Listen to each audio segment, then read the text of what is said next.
Hello అండి, నేను doctor Purnima, working as a fertility specialist at 49. So మనం ఎప్పుడు టాపిక్స్ డిస్కస్ చేసుకున్నా కూడా ఒక మ్యారీడ్ కపుల్ గురించే మనం టాపిక్స్ అనేవి డిస్కస్ చేసుకుంటాం. What about un unmarried women? Unmarried ఉమెన్లో ప్రాబ్లమ్స్ వచ్చినప్పుడు నెక్స్ట్ తన ఫర్టిలిటీ ఇష్యూస్ ఎలా ఉండబోతున్నాయి?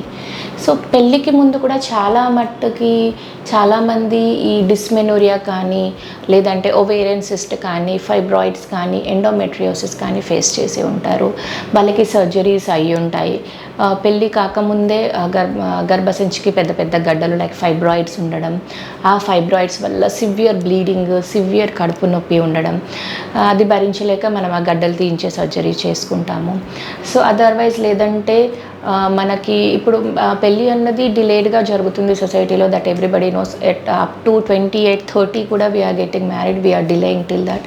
సో ఆ టైం వరకు ఇఫ్ ఎండోమెట్రియోసిస్ ఏదైనా ఉంటే ఎండోమెట్రియోమా సిస్లు ఫామ్ అయిపోవచ్చు, ఫైబ్రాయిడ్ సైజ్ పెద్దగా రావచ్చు, లేదంటే అడినోమయోమా ఫామ్ అయిపోవచ్చు, లేదంటే సింపుల్ ఓవేరియన్ సిస్ట్ ఫామ్ కావచ్చు, పెద్ద పెద్ద ovarian cyst.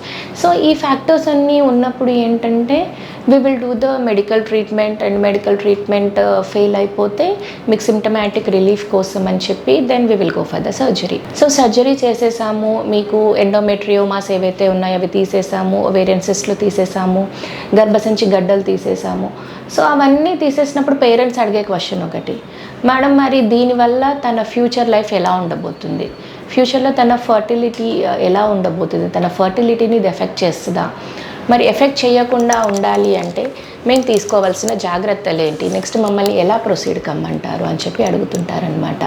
Because parents are very much anxious. ఇవన్నీ సర్జరీస్ మరి పెళ్ళికి ముందే అవుతున్నాయి, మరి నెక్స్ట్ పెళ్ళైన తర్వాత పిల్లలు పుట్టారా మరి వీళ్ళకి అని.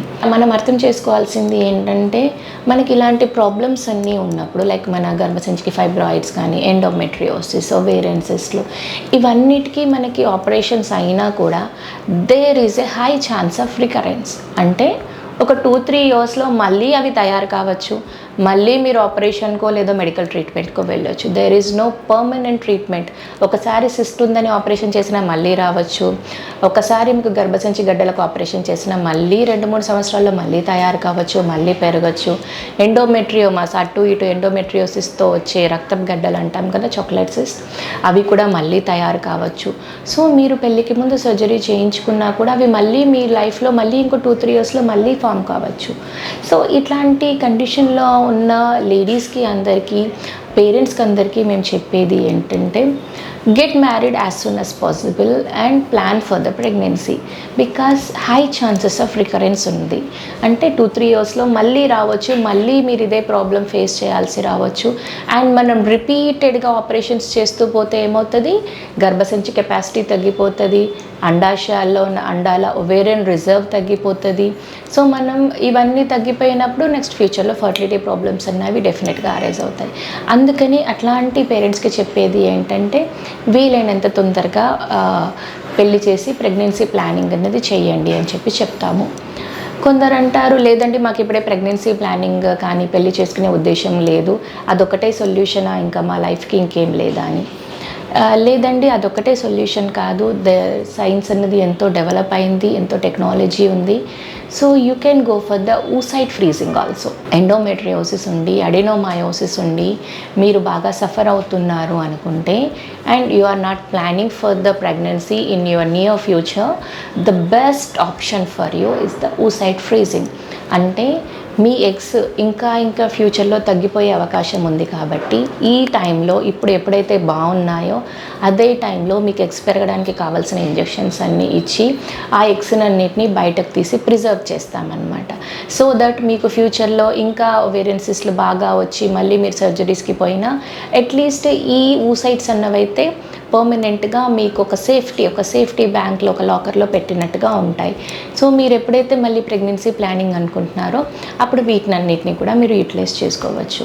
సో ఈ ఊసైట్ ఫ్రీజింగ్ అన్న ఆప్షన్ చాలామంది ఇప్పుడు మెట్రో సిటీస్లో చాలామంది కూడా యూటిలైజ్ చేసుకుంటున్నారు. ఎవరైతే ఇలాంటి ప్రాబ్లమ్స్ అన్నింటితో పెళ్ళికి ముందు నుంచే బాధపడుతున్నారో వాళ్ళు ఈ ఊసెట్ ఫ్రీజింగ్ అనే ఆప్షన్ని చాలామంది వాడుకుంటున్నారు. ఇంకా మన సొసైటీలో చాలామందికి చెప్పితే చాలామంది ఇబ్బందిగా ఫీల్ అవుతున్నారు. అయ్యో మేడం పెళ్ళికి ముందే ఎగ్స్ అన్ని బయటకు తీస్తారా ఎట్లా కానీ. But that is scientifically correct, that is the best solution. అలా చేయడం వల్ల ఫ్యూచర్లో వీళ్ళు పిల్లలను పొందే అవకాశం మంచిగా పెరుగుతుంది, అంటే అట్లీస్ట్ తగ్గకుండా ఉంటుంది. సో మీ పిల్లలకి, మీ తెలిసిన వాళ్ళ పిల్లలు ఎవరైనా సరే ఇట్లాంటి ప్రాబ్లమ్స్తో ఫేస్ చేస్తూ ఉంటే, అంటే పెళ్ళికి ముందే గడ్డలు లేదంటే సిస్టులు లేదంటే ఒక సైడ్ ఓవరీ మొత్తం తీసేయాల్సి వచ్చింది ఏదైనా ప్రాబ్లం వల్ల, టార్షన్ వల్ల, లేదంటే ఏదైనా యాక్సిడెంట్ వల్ల, ఇన్ఫెక్షన్ వల్ల, అట్లాంటి ప్రాబ్లమ్స్తో మీ చుట్టుపక్కల లేదంటే మీ ఫ్రెండ్స్ ఎవరైనా తెలిసిన వాళ్ళు ఉంటే please do come to us. మనం దాన్ని అనలైజ్ చేసి నెక్స్ట్ ఆప్షన్ ఎలా ఉండబోతుంది, వాళ్ళ ఫ్యూచర్లో ఫర్టిలిటీ ఎలా ఉండబోతుంది అన్నది డిస్కస్ చేద్దాం. Thank you.